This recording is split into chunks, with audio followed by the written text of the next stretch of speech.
ॐ वसुदेवसुतं देवं कंसचाणूरमर्दनं देवकी परमानन्दं कृष्णं वन्दे जगद्गुरुं यं ब्रह्मा वरुणेन्द्ररुद्रमरुतः स्तुन्वन्ति दिव्यैस्तवैर्वेदैः साङ्गपदक्रमोपनिषदिर्गायन्ति चं सामगाः ध्यानावस्थिततद्गतेन मनसा पश्यन्ति यं योगिनो यस्यां तं न विदुःसुरासुरगणा देवाय तस्मै नमः। मूकं करोति वाचालं पङ्गुलङ्घयते गिरिं यत्कृपातमहं वन्दे परमानन्दमाधवम्।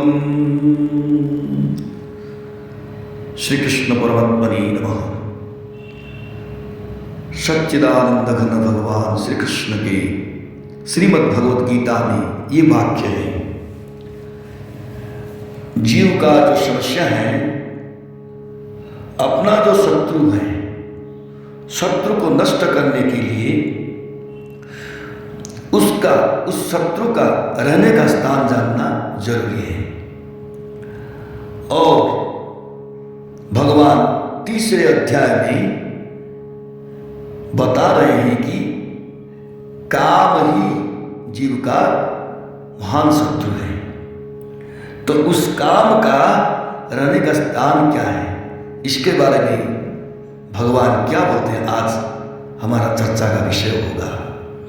इंद्रियाणि मनोबुद्धिरस्याधिष्ठानम् उच्यते एतैर्विमोहयत्येष ज्ञानमावृत्य देहिनम्। इंद्रियां, मन और बुद्धि इस कामना के वासस्थान कहे गए हैं। यह कामना इन इंद्रियां, मन और बुद्धि के द्वारा ज्ञान को ढककर देहाभिमानी मनुष्य को मोहित करती हैं। अब सवाल उठता है, काम जो है वो कौन से स्थान में रहता है? ये 5 स्थानों में दिखता है। पहला पदार्थों में, दूसरा इंद्रियों में, तीसरा मन में, चौथा बुद्धि में और 5वां माने हुए अहम में, अर्थात मैंपन में, कर्तापन में। इन 5 स्थान में दिखने पर भी काम वास्तव में माने हुए अहम अर्थात चित्त जड़ ग्रंथि में ही रहता है। परंतु उपयुक्त 5 स्थानों में दिखाई देने के कारण ही वे इस काम के वासस्थान कहे जाते हैं। समस्त क्रियाएं शरीर, इंद्रियों, मन और बुद्धि से ही होती हैं। ये चारों कर्म करने का साधन है। यदि इनमें काम रहता है तो पारमार्थिक कर्म नहीं होने देता।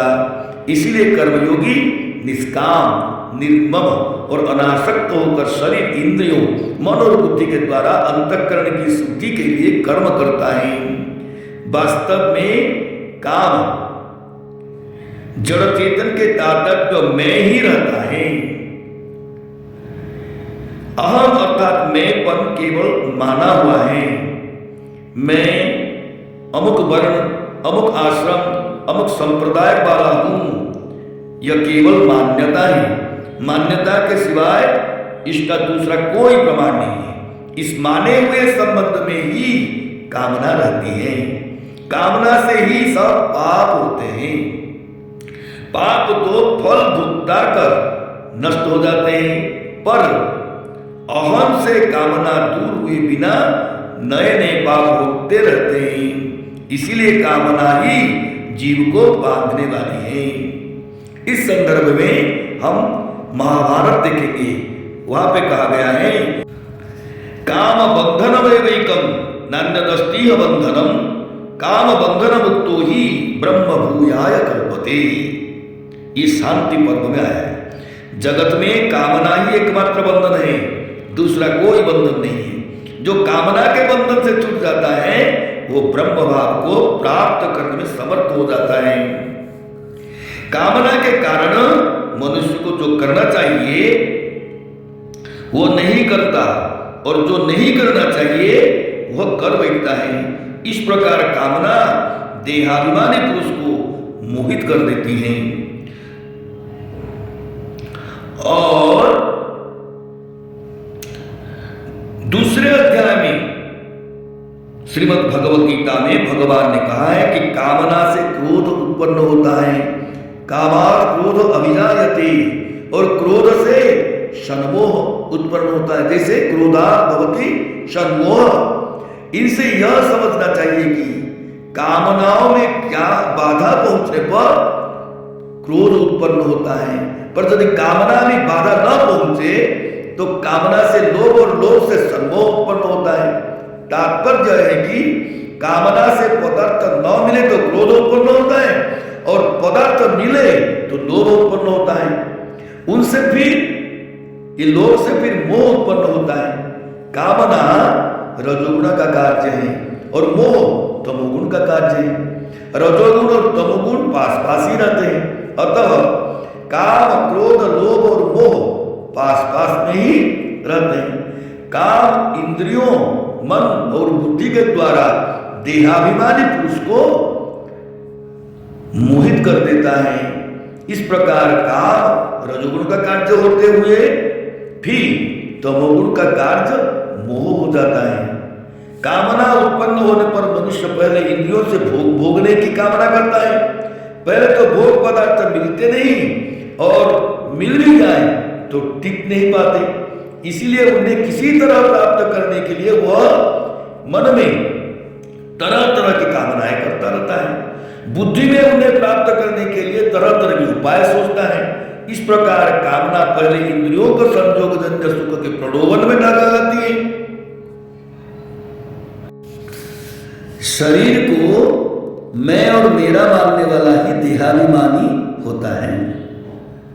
भगवान ने अपने उपदेश के आरंभ में अर्थात दूसरे अध्याय में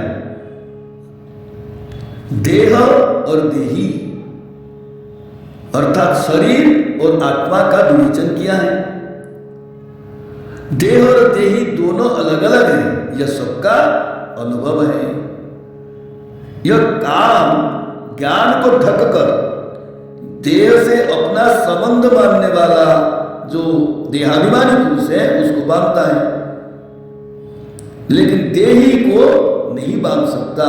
जो देह के साथ अपना संबंध नहीं मानता उसे वह बांध नहीं सकता।